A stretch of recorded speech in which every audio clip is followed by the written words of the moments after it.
Having a live event is not only a great way to establish yourself as an expert in your field, it's also a wonderful way to increase revenue in your business.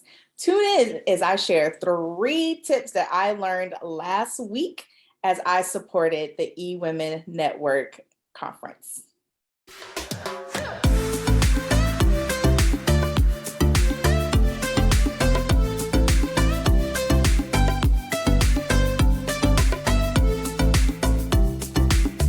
Last week, I had the honor and the privilege of being able to celebrate and support the eWomen Network Conference. This is actually my 3rd or 4th year being able to do that. And that was my first in-person event that we provided sales support for since like March 2020. So it's been a while. And, there were a lot of things that we had to consider as a team, got together. It was so nice to see everyone again in person and to be able to support this amazing event. Just adore Sandra and Kim and Brianna and the whole team over there. And so there were 3 lessons that I learned as I watched everything as it unfolded, the entire experience, and just really having an opportunity to serve so many amazing women. And I wanted to share those with you.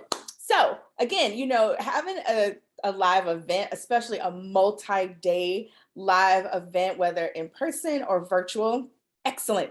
And it not only establishes you as an expert in your field and really starts to set you apart, but it's also a great way to have amazing revenue in your business. And some, depending on your business model, like you can do this one event and be set for the year.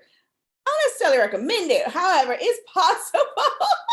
And there are a couple of reasons why I don't recommend that. But again, live events, love live events for a number of reasons. And those are just a few. So what are some of the lessons that I learned or were reminded of as I supported this event last week? One is just begin with the end in mind.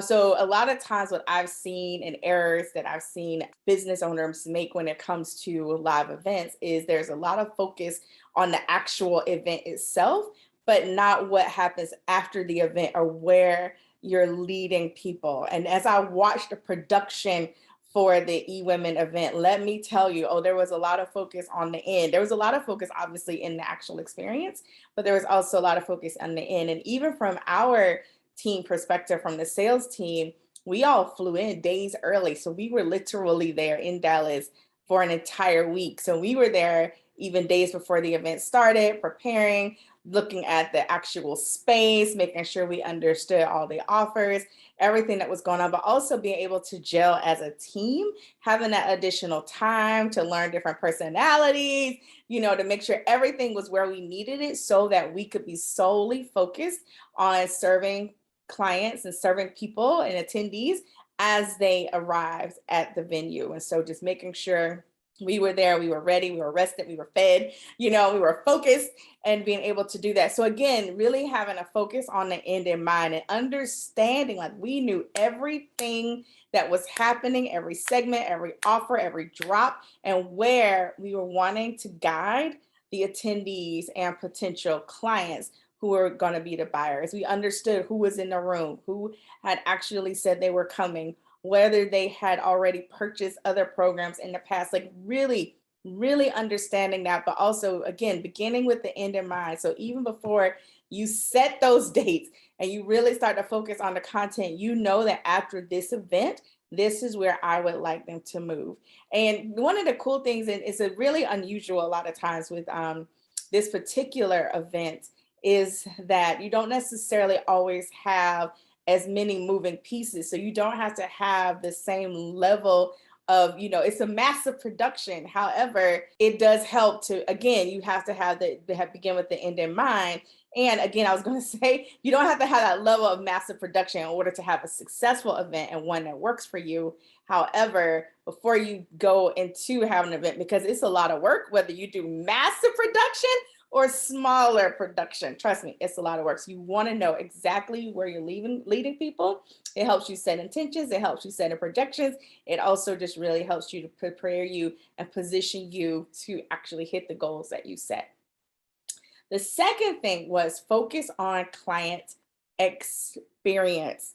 Now, this one is huge because, I've talked a lot about relationships, but, just the overall client experience. How do you want people to feel? You probably have heard me say this, right? How do you want prospects to feel? How do you want, and for an event, how do you want attendees to feel? Again, whether it's virtual or in person, what do you want them to say? Or how do you want them to feel? What is the essence, the energy as they walk up? And these all of that plays a part, from the way how you have some of your props, how you have your vendors and your vendor booths set up, how you set up for meals, even for your team. So for our team this year, we switched up our uniform. We all had uniforms, so we all knew who the ladies in pink were. And as business strategists, being there to support event attendees, we all looked uniform. And so you knew exactly where we were, but that was also part of the overall client experience. So people knew that they could find the ladies in pink and ask them questions and get feedback. And also they knew that we would, really listen to what it is that they had in terms of the vision for their business. And if they were interested in taking that next step, then we could support them as well. But it wasn't just us, like we weren't the only people there. So again, you have the people that did registration as people walked up and making sure to take their forms and, helping them be reassured about, what was going on in the world, having signs set up and put up in place around, the COVID protocols and what were those expectations and how people, could expect to feel in response to that. So all these different things are happening to, the lighting and the overall experience and the music, and all these things are so important when you're thinking about client experience. And so you want to have a focus on that. That's one of the reasons why it's so important that you give yourself time. And again, you have that focus on the end in mind, because there's such an experience and you're setting, I don't want to say, you're creating an atmosphere for not only transformation, but again, for those that know that they're ready, or those who determine that they're ready for that next step while they are in the container that you've created, you're creating an atmosphere where they can come to that realization in a safe space and make that decision with confidence, even if they're nervous, even if they're what I call nervous plus excited, when I'm like, I'm so nervous about this and I'm so excited, right? And that's how you want your clients to feel when they're making those big decisions to step into that big vision of themselves. And so, but again, client experience helps to create that atmosphere. And if you don't have that step, it could definitely be detrimental to the overall, not only the overall experience, but also the end results, because the offer doesn't just begin the moment you decide to stand on stage and actually make the offer. The offer is beginning from the time people look at your page and say, you know what, I think I'm going to go to this event, and they enter their credit card and purchase a ticket, to the time that they get there and they arrive, whether in person or virtually, to the overall experience of what you created. You're starting to create the atmosphere for them to make the decision that this may be a company or organization or person that I would want to work with. So you don't want to wait until the last minute to think about that, because all of those smaller details do matter. And then the final thing that I wanted to share, just from some of my lessons learned, was just remember, everyone on your team, whether they realize it or not, is a member of the sales team. Oh my goodness, this is so important. So as I mentioned around experience and focus on client experience, the same is true for your actual team. And I get it, you'll probably have a sales team, whether you have an in-house team or you bring in someone just to support you at the event. It doesn't, either one is fine, but they're not the only ones who have an impact on whether or not people move forward. Obviously, you play a role from the front of the room. They're holding it down at the back of the room and throughout the actual experience. But other members of your team, whether they are team members, full-time, part-time, or volunteers, also impact the overall experience and could potentially impact sales. So it's really, really important.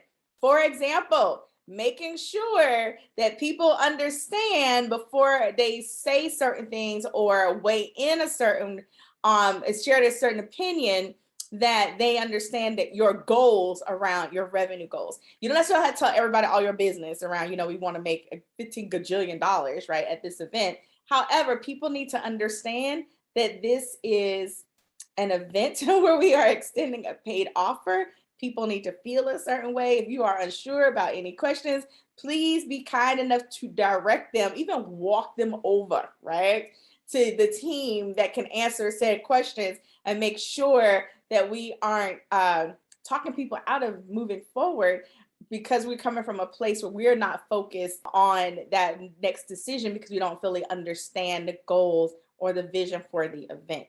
And that is really important. So while not everyone is technically on the sales team, everyone is part of the sales team, because all these little things, and especially in a container like that, when you are inviting people to take such a huge step into their future and really stepping into what it is that they say they want or desire, or making such an investment, sometimes an investment that they've never made before at that level in their lives, we have to create the container, and we need to make sure that our team is all on the same page in terms of, this is why we're here, this is what we want people to experience, and we want to make sure that we don't allow other people's thinking to get in the way. So it's really important that we understand everyone is on the sales team, even if they're not on the sales team. That is important. That was definitely a big reminder, from this event this weekend, or I should say last week. Like, I was gone for an entire week. And it was fabulous. It was amazing. I totally missed in-person events because it was just so transformational. And even while I was there working, I still got a lot out of it. And so I'm so glad I made the decision to go. But again, as you're considering your business, and possibly considering a live event, then these are some things to consider. 1, begin with the end in mind. 2, definitely have a focus on client experience. And 3, remember, everyone is on the sales team, even if they're not on the sales team. Got it? All right, this is Dr. Nadia signing off. Thank you so much for joining me for another episode of Straight Talk About Sales with Dr. Nadia. I'll see you again soon. Bye-bye.